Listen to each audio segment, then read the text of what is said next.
from PRX. Ladies and gentlemen, boys and girls, and friends beyond the binary, it's time for the podcaster who shares his studio with a raincoat he's barely ever worn. That's what I'm looking at right now in my climbing closet. It's an old raincoat, one of those kinds you dress up and wear. But it's time for Sleep With Me. That's like the fuzzy inside of a raincoat. It's just kind of it's time for Sleep With Me, the podcast that puts you to sleep. And that's it. Let's keep the show going. All right, everybody, this is Scoots here, and you probably heard me. This message is going out to people that listen every night. Like, you listen 7 nights a week, 6 nights a week, 5 nights a week, 4 nights a week. You listen many, many nights a week. This is your chance to be rooted for or to root for other listeners. Like, think about that. There's other people that listen differently than you that are rooting for you right now. People you don't even know. Can you feel that? That's the first stage of this one. Can you feel those people that know you're listening every single weeknight or every single work night, or you listen to the show every single night of the week? They're so happy this podcast has changed your life, that it helps you out, and they're rooting for you. And then do you want to root for them back? Because some of them don't listen that often, right? Some of them are new listeners. Some of them are temporary listeners. Some are people that just listen when the episodes come out. So 2-3 nights a week. Do you want to root for those listeners? Do you want to root for people that listen the same way as you or differently than you or both? Do you want to send your comfort to them right now across the deep, dark night? Do you want to do both? You want to receive some of that good cheer or and send it? And if you're really listening and hearing me right now, and you do listen multiple nights a week, could you root for another multiple a night listener to support the show? That they're hearing me right now, that they're listening to me right now, and that you're rooting for them. Hey, the Sleep With Me Plus was built with people that listen 4, 5, 6, 7 nights a week in mind, and that's how you keep that's how the show stays around, to keep supporting. So are you rooting for that person? Or maybe you're that person. Maybe you're hearing me. Maybe you're feeling those other listeners rooting for you. Because when you support the show, it is kind of like, it does give you, the supporter, a better experience if you listen that much. But you also support it for those 9 other people, and ensure the show will be here for them too. If you're that one person, right? 19. Whoops. It's 19 other people you help out when you support the show. Not just 19 other people, but 19 other super listeners, as well as like hundreds or thousands of new listeners and temporary listeners. So I don't know if you're the one that's rooting or you're the one we're rooting for. If you are, you could support the show at sleepwithmepodcast.com/plus. Don't wait till tomorrow, though. Support it right now. Thanks.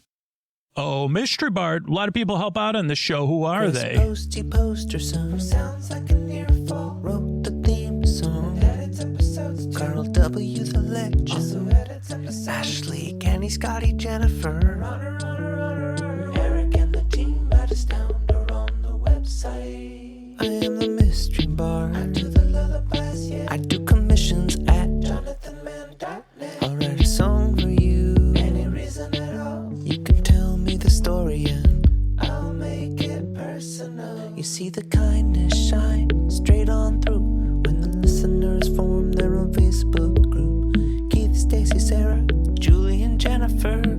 These are your moderators. Get support your scooter on Patreon. Buy the merch and support the sponsors. You can find anything you want at sleepwithmepodcast.com. And we're so proud that we could dance. Rusty Biscuit, Lois, Anna like banana. Leah does the transcripts. Thanks, Mystery Bard. And don't forget, the most comfortable way to listen to Sleep With Me is with sleep phones. You can get sleep phones at sleepwithmepodcast.com/sleep-phones and use Sleep With Me for $5 off at checkout. Sleepwithmepodcast.com/sleep-phones. Use Sleep With Me at checkout. What do you say we get on with the show? Hey, you have all night tossing, turning, mind racing, trouble getting to sleep, trouble staying asleep. Well, welcome to Sleep With Me, the podcast that puts you to sleep. We do with a bedtime story. All you need to do is get in bed, turn out the lights, and press play. Or all you need to do if we're in the Philly or Jersey area. I have family that lives there, so I can say all yous guys. It's another way they say it. Anyway, all you need to do is get in bed, turn out the lights, and press play. I'm going to try to do the rest. What I'm going to attempt to do is create a safe place where you could take a breath. You could sit or stand, whatever your choice. You could lie down, kick back, let your shoulders down. You say, "Whew, this place isn't half bad here. Wow, I think I will take my position of choice." What do they call it when you could splay? I'm never sure when I read in a book. I say, "What does splay mean?" They splayed. But I can picture it now. I can picture you splayed on the floor, chilling. And the way I create a safe place is ideally you feel welcome. Everyone is welcome here. And I hope this podcast can help you fall asleep. I'm going to send my voice across the deep, dark night. I'm going to use these lulling, soothing, creaky, dulcet tones, pointless meanders, tangents, superfluous everything. You know what? There has never been a review that said this, but I just thought of it. Superb in its superfluousness. Or I guess you could say someone like, when you do that thing where food is really good, where you you do the okay symbol to your lips and then you kiss it. I just did that. You'd say, his superfluousness is superb. I guess it's kind of hard to say. Sally sells a superfluous... I forgot what the other word was. Superfluous. I just forgot it. What did I say? Superfluous tangents? No, that doesn't start with an S. That's how quickly my gray matter changes form. I'm not even kidding. I forgot what I was talking about. I didn't even pause it or edit it or anything. What was I good at? I thought I was good at something, but I already forgot. Really, superfluous. I forgot I'm good at being superfluous. So I'm superb. They say, ooh, his superfluousness is superb. Oh, then I was trying to say, how about Serena sells, how about Serena sells superfluous, I don't know. Yeah. Anyway, this is, hey, by the way, welcome to Sleep With Me, a podcast that puts you to sleep. We do it with a bedtime story, but structurally, if you're new, welcome. I'm glad you're here. Here's what to expect. The first 4 minutes or so of the show are business. Ideally under 4 minutes. I've seen it clocking in under 3 lately, but that's it. Keep the podcast free and our over 600 archived episodes free. Is the listener support or the sponsors. That's how we do that. So we do that at the top of the show, get it out of the way. Then we have an intro, those are around 12 minutes of me like being superfluous or misusing words that I think I know the definition to. That's more common, maybe, depending on the definition of superfluous. I will say I guess I can't say I'm superb, but that's too much. I did minor in classics and, so I think that when you say something, when you say you're superb, that means either, I forget if that means you're going to be covered in miasma or the other one. But I know it's not good. I've read enough comedies. I remember I thought I was going to get an A. This is I was not at college level, but I said, hey, did you ever notice, you ever notice that the tragedies are hilarious and the comedies are tragic? And it turns out that was like a French class or something. I was in the wrong room anyway, but I said, who covered me in miasma? I don't even know what I'm talking about. I'm looking for a totally different word, but you know what I mean. Anyway, you didn't even study classics, and you know what I mean. Anyway, I'm glad. So the intro. Yeah, that's where I ramble on, try to explain what the podcast is, unsuccessfully. Ideally, I win over your trust by you saying, well, this isn't half bad. Then there'll be a story portion of the show. And tonight it's our episodic series, our new episodic series that when I'm recording this doesn't have a title, even a working title yet. It does have a working title. It's just not good. And I'm big on I think titles are very important. They're very important to me, especially when the girl that lived in a theme park is the working title. I think that's the first time I've said that out loud on the show, but maybe by the time this is released, I think it will have an actual title. That one's a little bit wordy. It's a little bit too straightforward for me. Yeah, so I'm working on it, but so we'll have that. That'll be like about 45 minutes, and we'll have some thank yous at the end. So that's how to expect the show. It starts with business, then there's an intro, which you can skip. The timestamps are in the show notes. And then the thank yous and the story stuff. So you can skip ahead to the story, but a lot of listeners find these intros, I was going to say superb, but I was like doing whatever that other one is. It's not pathos. Pathos could be another one, or is it pathos? I don't know my pathos or my pathos. So that much is clear. But I do know that I'm here to help. So that's the structure of the show. Here's the thing. You don't really need to listen to this podcast. I think you figured that out on your own in the last 6 minutes. It's a little bit goofy. It's a little bit weird for sure. And if you're skeptical, of course you are. This is a podcast that's supposed to put you to sleep. What do you mean? What do you want? What's the angle? What are you going to do? Well, I told you what to expect structurally. You don't need to listen. That's another thing. So no pressure to pay attention, and also no pressure to fall asleep. I'm going to be here kind of to keep you company. Your bore friend, your bore bae, your bore bud. Ideally, I will earn your trust, and one day I'll be your bore bestie, or your best bore friend ever. I don't think people do that. You think that ran out in like 2015. I just started doing it. That's how I know. Like is it EVAH or EVA? Or I could just be you could even call me your whatever, you could pretend that you say, well, I'm just calling you over. Like I'm on your on-call, your Borsus. I guess that's what I'd be, your Borsus.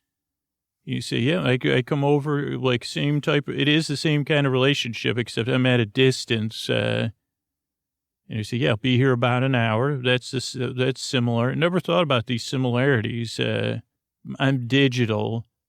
So yeah, you get a little bit more boundaries. You can imagine me however far away you want me. Believe me, I understand. And I'm here to kind of try to relax you and put you at ease, but in a little bit different way.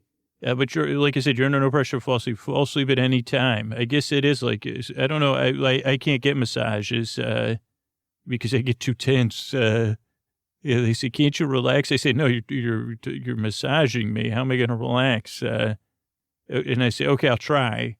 But now I can't stop thinking about relaxing. It was the same thing when I went on a horseback ride in that horseback riding episode. And they said, can you relax your body? I said, no. Could you relax? No, I can't do it. Especially now that you've brought it to my attention. I thought I was as chill as a cucumber. But I'm realizing you're observing me, and there's no doubt about it. I'm not relaxed. And that's where maybe a little relatability comes in, because that's an issue I have at bedtime, where I start thinking past, present, future. Maybe for you it could be something different, or you're just traveling. But I've been there, and that's why I call it the deep, dark night, because that's how it feels to me. And you say, what in the heck? I just want to get a good night's sleep, please. Or I just want to get out of my head. And that's what I'm here for. And obviously I try to add some levity to what is a legitimate and serious situation that I'd like to help with. Now, this podcast doesn't work for everybody, so give it a few tries. That's what most reviewers say. Is like, Jesus, took 3 tries, 2 tries, 10 tries. Recently someone said took a month. Bravo for sticking with it for a month. But I grow on you, and I hope I can help you fall asleep, because I've been there, and I think you deserve a good night's sleep. and I work very hard, and I strive. I appreciate you trying out this show, and I really hope and I really yearn that I can help you fall asleep. Thanks so much for coming by. Hey, if Sleep With Me has changed your life for the better, think about supporting the show at sleepwithmepodcast.com/plus. All right, but this is Scoots. We're trying to reset and get the super listeners on this campaign for super listeners to support the show. And the thing is, it really does come down to, well, particularly if you are an all-night listener or you fall asleep fast and you're hearing me, I really do need your attention. But if you listen 3, 4, 5, 6, 7 nights a week, if you've listened for longer than a year, if you've listened longer than 3 years, if the podcast has changed your life, I do need your attention. And here's the thing. Now we got options, right? I want everybody to be a participant in this, and I'll just run through the ways you could participate. And a lot of them you could do right now from the comfort of your own bedroom or wherever you are. And even if you're a new listener or a temporary listener or a situational listener or somebody just going through a hard time right now, you could participate too. But again, if you're an all-night listener or fall asleep fast, I really want you to lean into this, which is like the first part of it is like sending or thinking about sending your comfort across the deep, dark night to another listener. And maybe it starts with a super listener who listens just like you, but knowing they're out there somewhere in the world, or maybe it's a future super listener, somebody that's new, just like you were new. Can you send them comfort across the deep, dark night? You just barely smile for them and just think, I'm glad you're here. I hope this podcast can help you. Do you want to do that, right? Do you want to participate in that? Or are you in a place right now where you need that comfort to come into you? Do you want to receive it right now? Or just know that it's out there? Because I don't know if I'm in the receiving mood, right? But do you want to do that? Like, be like, man, there's other listeners. And this is true, by the way, that there's other listeners right now rooting for you. People that listen differently than the way you do, and people that are similar, whatever is keeping you awake or getting in the way of you getting the rest, or your listening style, that there's other listeners right now rooting for you. So those are 2 ways you could participate, or you could do both, right? You could send out some comfort and you could receive that comfort right now. Or you could alternate or whatever works for you. But I'd love it, just like I talk about in the intros, for you to be a little bit more of a part of that. And again, it's passive, right? But then we're also rooting, and maybe you could root for me together, that someone, and maybe it's you, is listening and hearing me right now. And the podcast has changed your life to a degree where you're paying attention. And maybe you're an all-night listener. The show will not go on without more all-night listeners and people fall asleep fast supporting the show. And you want to be that one that's like, man, I guess I just didn't hear you all those other times, or I wasn't really listening. And that's okay, because we're rooting for that one person, 1 out of 20 super listeners. So I don't know. Are you one of the 19 people who are rooting right now, or can you feel those 19 people rooting for you? You've been thinking about supporting the show. Maybe it's for the bonus content.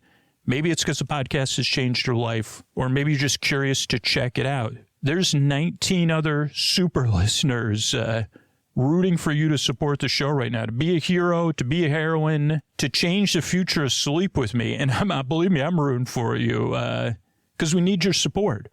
If you're listening to me, if you're hearing me right now, and if you're that one person, please don't wait. You could support the show. You could get access to Sleep With Me Plus, which is built with super listeners in mind. It'll change the way you listen to the show because it's built with people. It's ad-free. It's amazing because we built it with super listeners in mind. And think about those 19 people that are rooting for you. And even if it's indirect gratitude, not only has the podcast changed your life, it's changed those 19 people's lives that are also rooting for you to support the show. So you could do all that at sleepwithmepodcast.com/plus, sleepwithmepodcast.com/plus.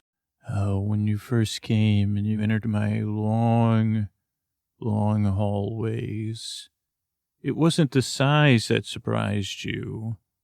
It was the fact that they were so dry and so clean, that the rugs were still intact, even the dust had continued to be filtered out, though not all of it.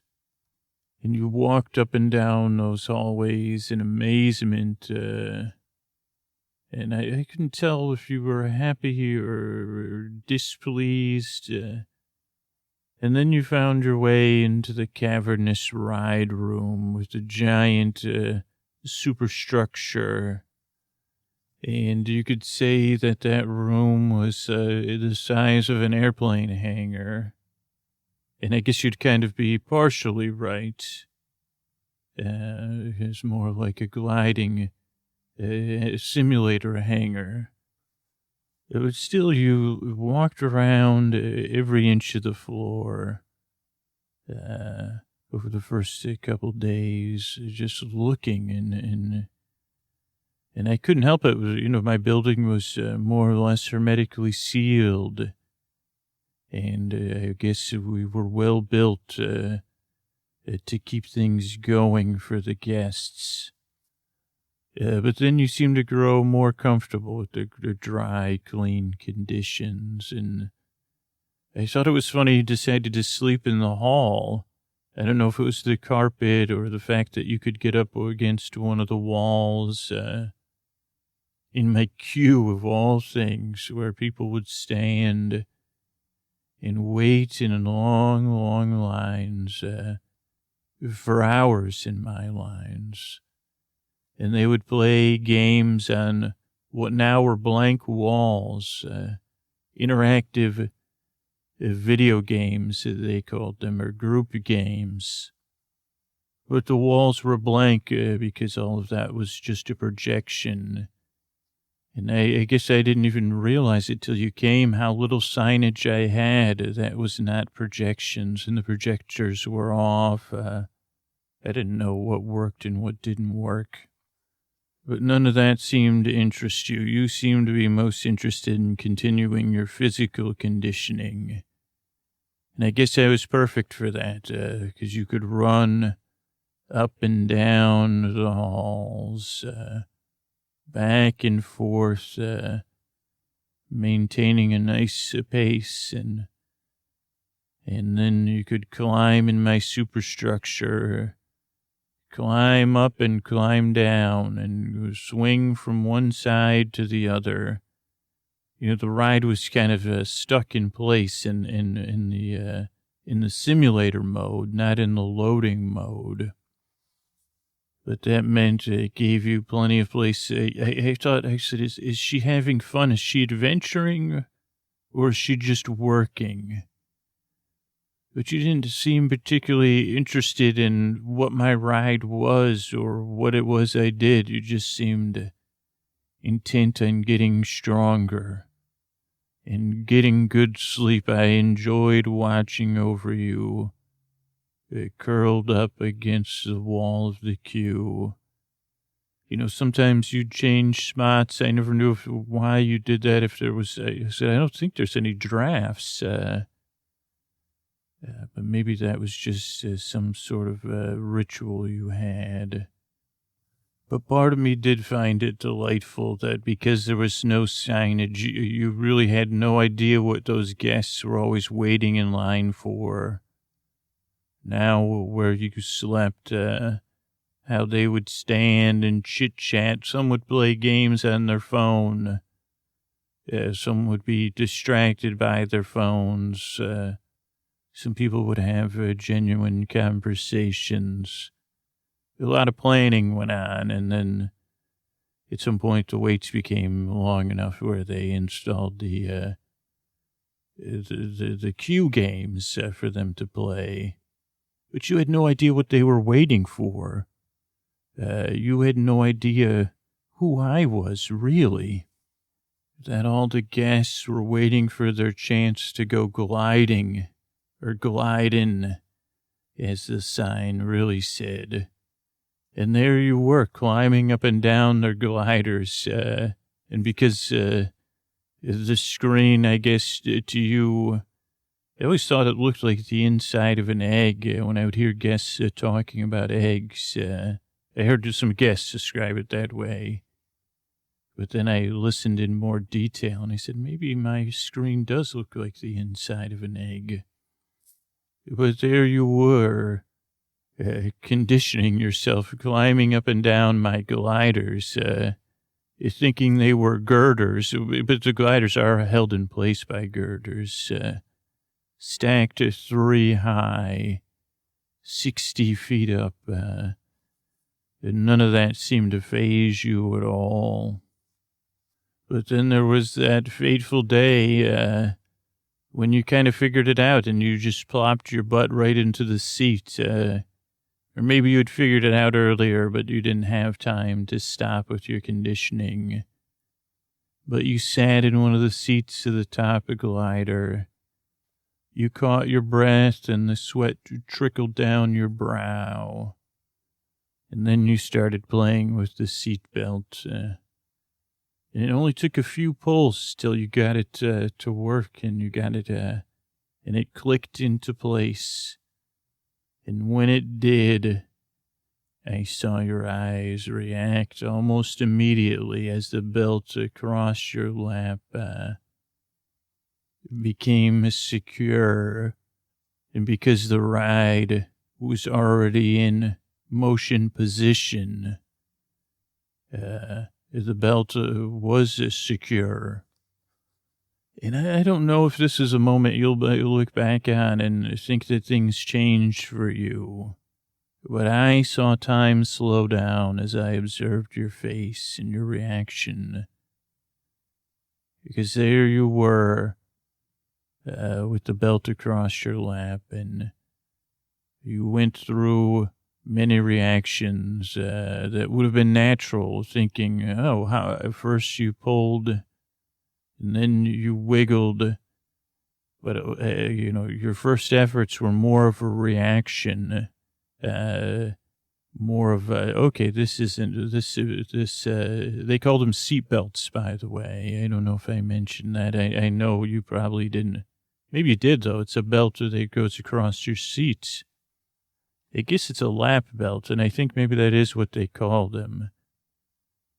But here you were, I guess part of the ride at this point, you were latched in. And while it was only a few minutes, I know it was a trying few minutes on you, when you were just reacting to thinking you were stuck there. And I think it changed our relationship a bit, or maybe your relationship. Maybe it awakened something in you hadn't been thinking about, but eventually you wriggled out. You said, oh, wait a second, if I just squeeze my hips back here, and you were able to reach above you, and, I guess like twist and turn, what do they call that? Your hips or your pelvis, and you got the belt off, and you slowly squeezed out, and you're fine. But you wouldn't buckle the belt ever again. I know that much. But it did get your attention, too, about me and who I was. Your heart was still beating after those moments of being stuck with the belt. And you even sat in the seat next to it, and you looked accusingly at that belt. But then you really looked at the screen, and you looked at all of the seats facing forward, facing the screen.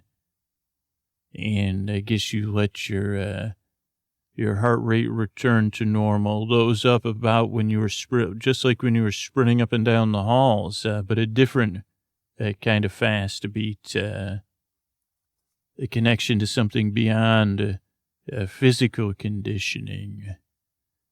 I also think there was an element of the sterility of me, the fact that I hadn't been touched by the outside, but that I really was empty in a way, with no projections. It was just a simple, basic thing. I don't think you liked that either. Maybe that was something you noticed when you were sitting with the seatbelt across your lap.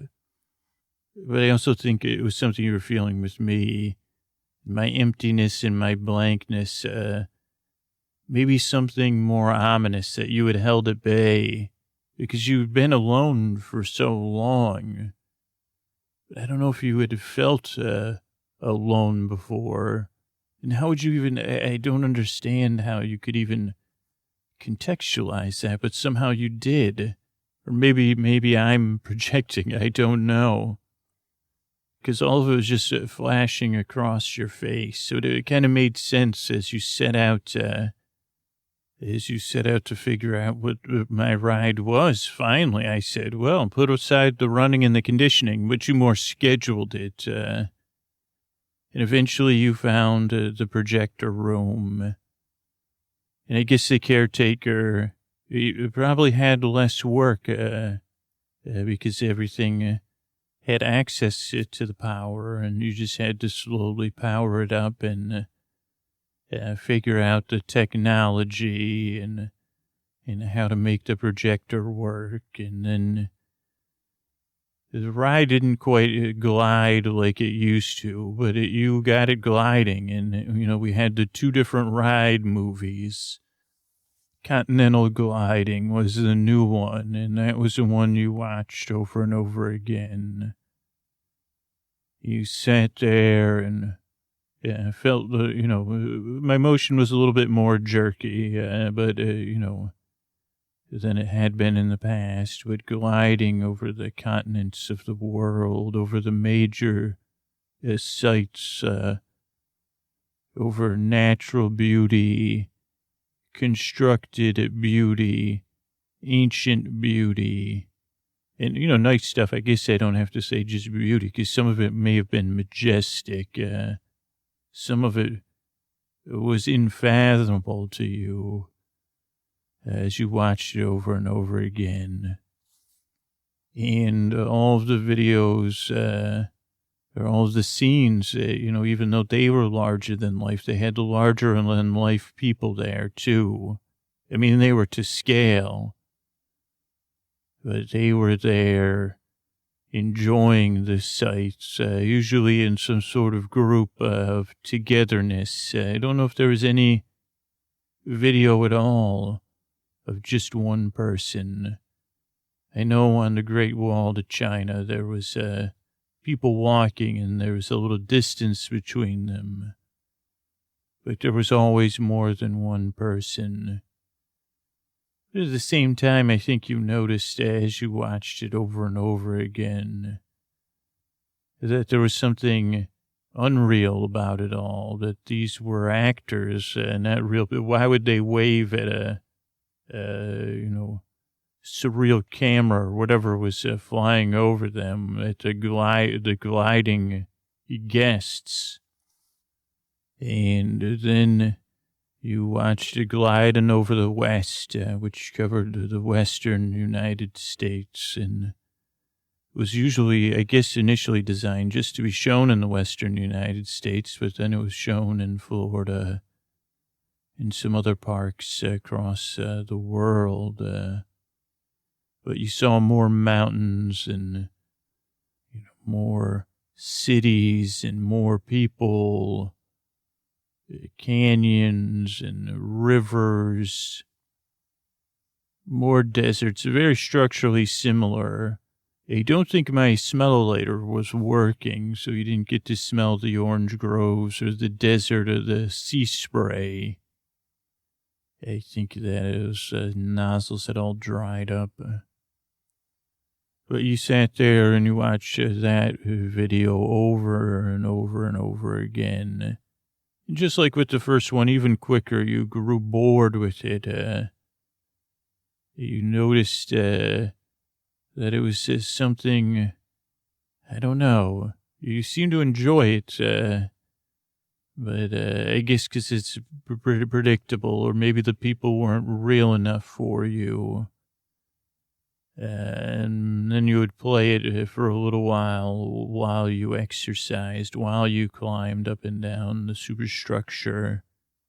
And then you kind of seemed to grow cross with the videos and would go and shut them off. And then you would play them. I think the background noise was nice. You figured out the projection thing pretty quickly as you looked through the ride. And, some of them, the signs were just a simple projection, not a projector projecting a static image as opposed to a moving image. But you played with those and you examined those, and you kind of grew bored quickly. But I don't know if it was growing on you, while you were physically growing strong. I was like, is she growing soft, sleeping on a carpeted floor? But then you explored deeper because, and maybe this is why my building was so airtight. Why, the outside world hadn't crept in yet. Eventually it would, but it would take a much longer time than the rest of the park. That was because below my ride was the server room for all the other videos in the park. And eventually you found a hatch that led down there. And then there was the monitoring room. And the physical backups they made of particular videos. Because most of the servers, though some were solid state, they weren't functioning. But it took some time for you to figure out firing all that stuff up, and I'm sure the caretaker was busy making sure you had the power you needed. And you occupied your time figuring out what was this equipment, what did it do? And there was even a couple of live videos, the cameras that actually were still working in the park. And you would see some alerts from that. But then you dug into the archives, and then you started watching the archived videos. At first, just seeming haphazardly grabbing things and looking, and some of the servers you were able to access, and then digging into the physical backups. And watching people and watching families and watching them just go through the park, or days and days of video from our quaint downtown streets and all the shops. And you are nothing if not creative, because then you said to yourself, I assume, you put two and two together and were able to get those videos playing inside of me and Glidin. And instead of gliding, it was just archived. Well, at first it was just archived video from those cameras, which is extremely tedious to me. But to you, it made really nice background. And I guess those were more real people there doing things.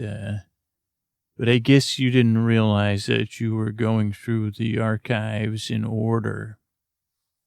And that one day you got to the archives and you set it up, and you were going to do your little workout there and play it. But it was the first time in a long time, the park didn't open. Yeah, but the video still recorded the whole day with no guests. And then the next day, there was no guests, and the video played, and no one was there. And then it was the third day with no guests, and it had caught your attention, and you were watching out of the corner of your eye, and it seemed to be growing unhappy with it. And then on the fourth day, all the employees were there. The employees were back, and I don't think you were paying attention to those other videos very closely. But you could see something with the employees, like that there was less of them than you had observed in the past, and that they seemed to be more in physical contact with one another, and their eye contact was strained. It was much more connected. And then they walked with one another, and they went to their places, and the park opened. And there was guests there, and you could tell there was something different about the guests, that something had changed in them.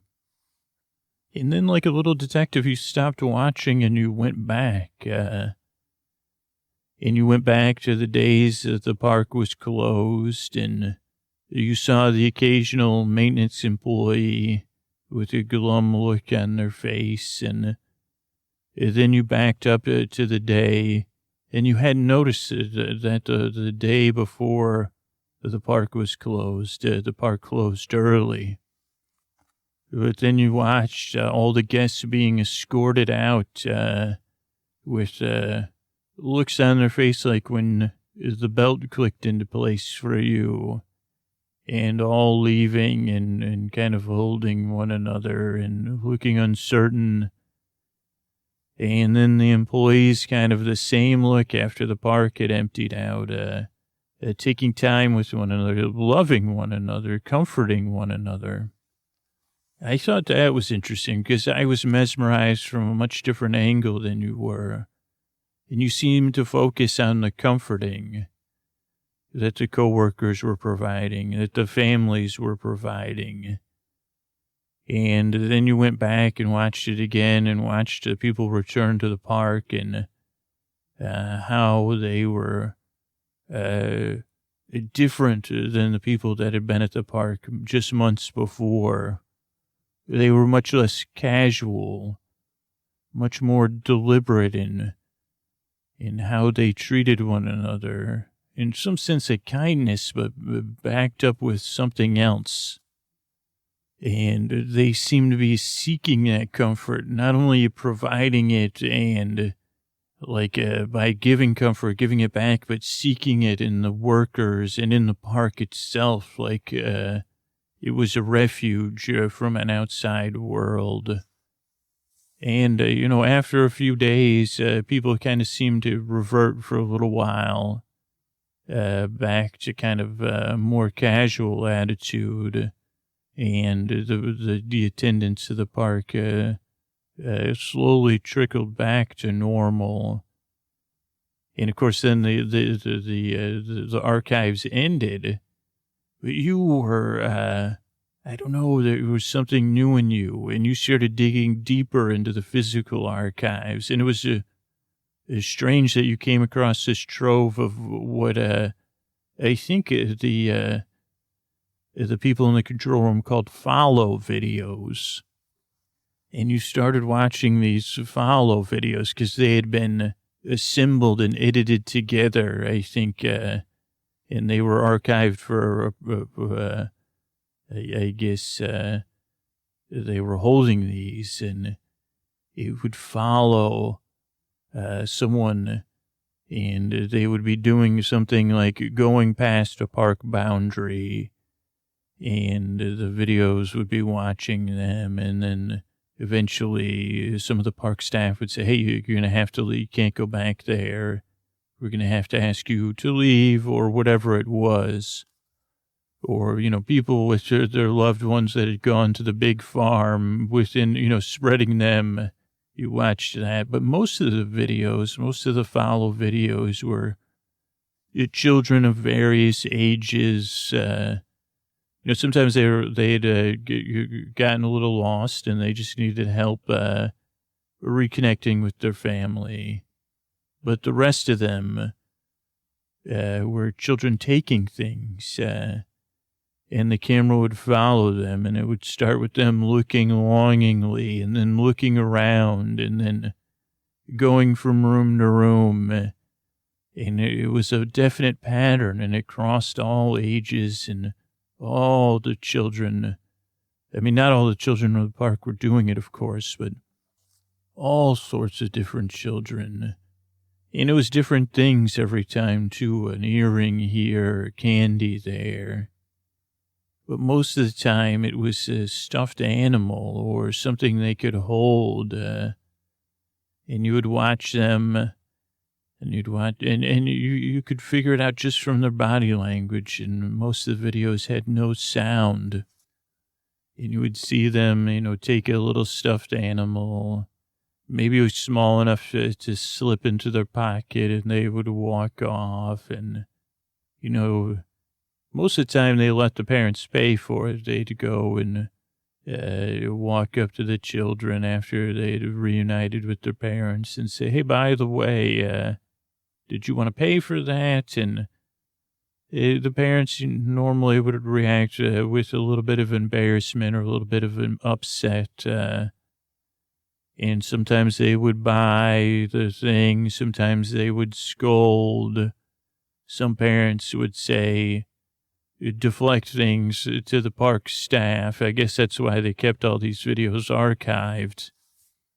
But you just kept watching, and I think you kept watching the beginnings again and again and again, because it was like this thing they used to say, love at first sight. And I don't know if it was always about love, but you could see it on the child's face where the idea would erupt as they made eye contact so many times with these stuffed animals or friends of the characters, I guess we would call them, plushes. And you would watch the children's face, and they would walk by, and they'd have this undeniable connection that I guess became more of a saying, I have to have this. And sometimes they would be very humorous, and even you would laugh at the lack of foresight of the child, thinking they could just pick it up and walk away or sneeze and then run out the door or whatever. But I guess those cameras were everywhere for a reason. And I also remember you fixating on after they would have it, that other a set of looks they would have between their body and their face and their breathing and the tension of their muscles, a relief, comfort, and also a thrill driven by this forbidden thing they were doing.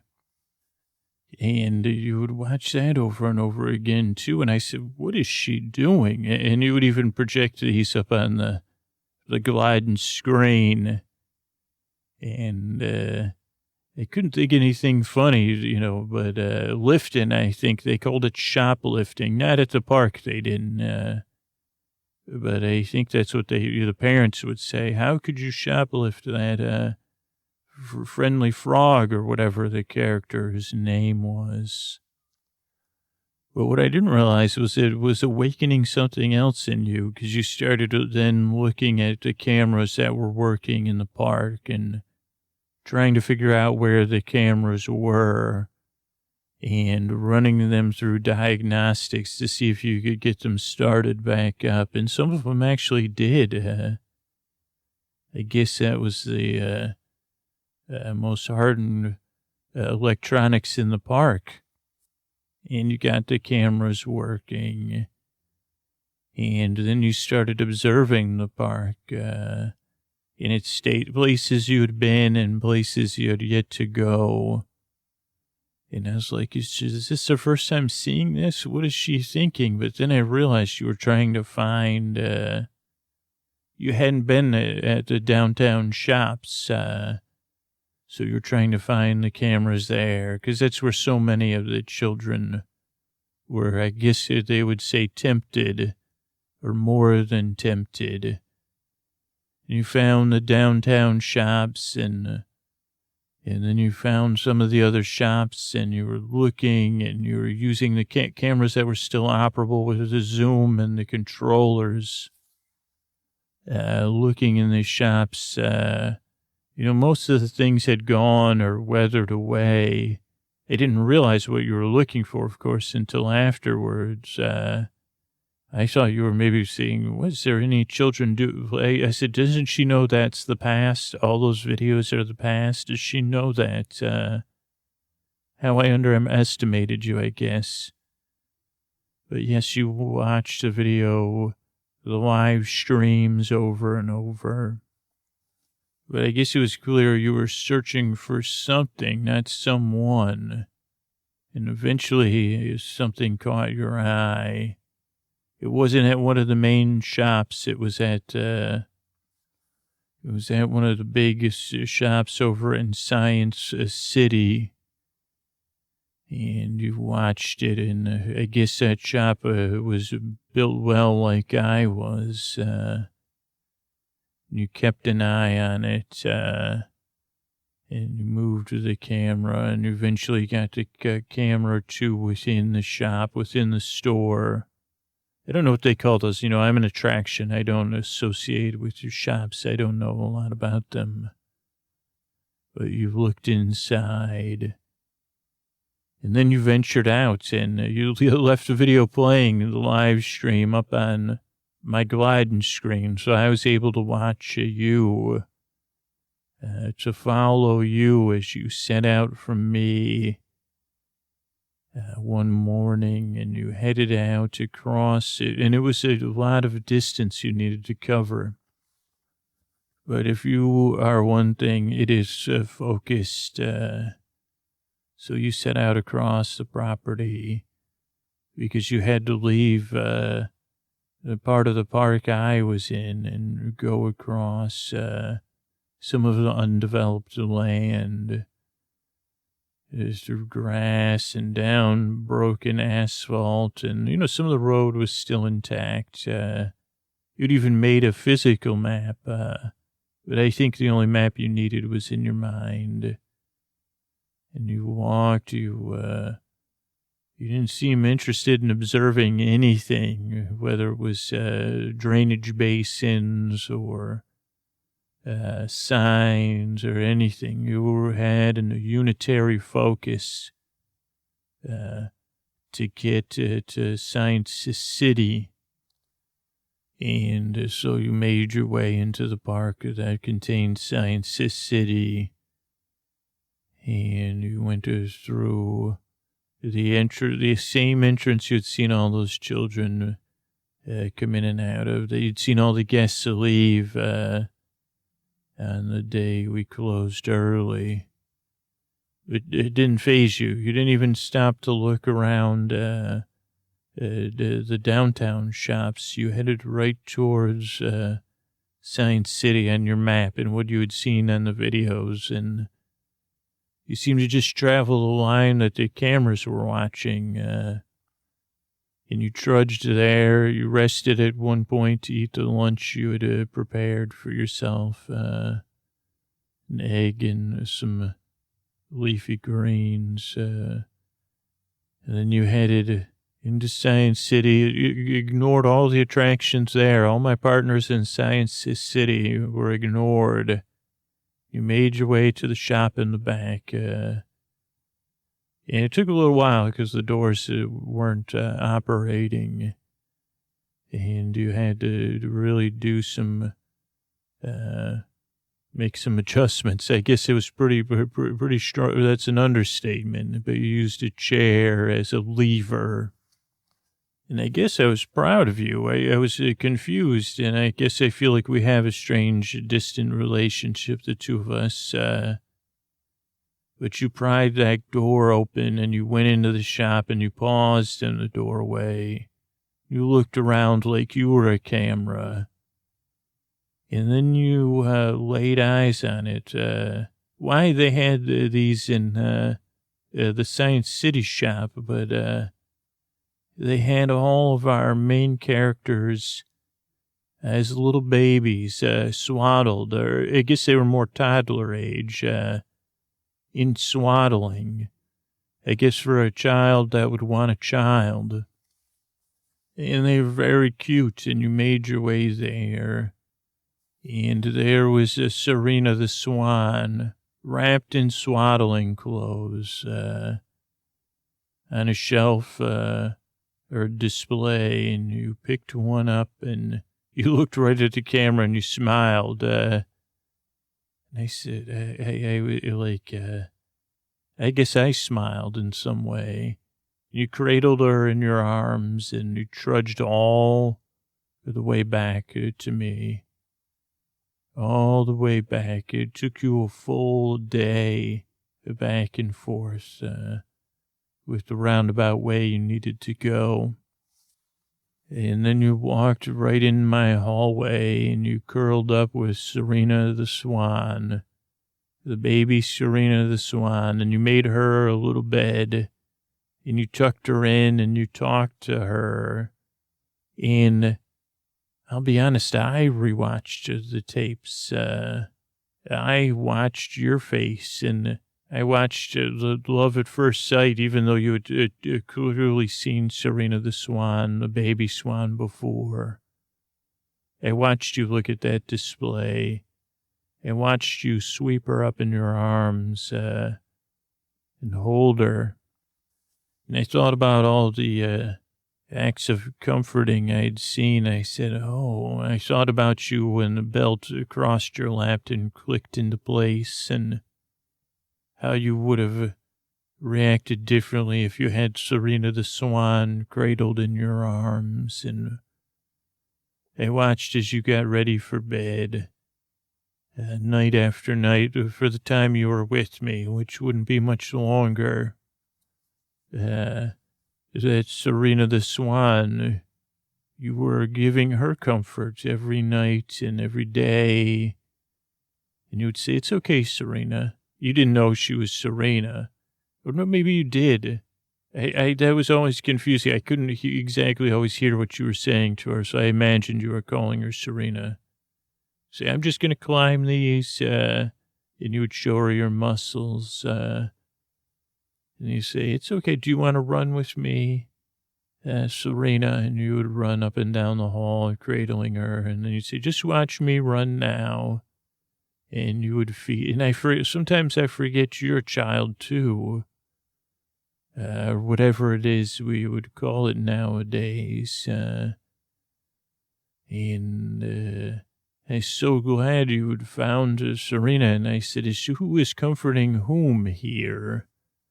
But I think we both know the answer to that. And I said, well, I guess that's why they made these little baby.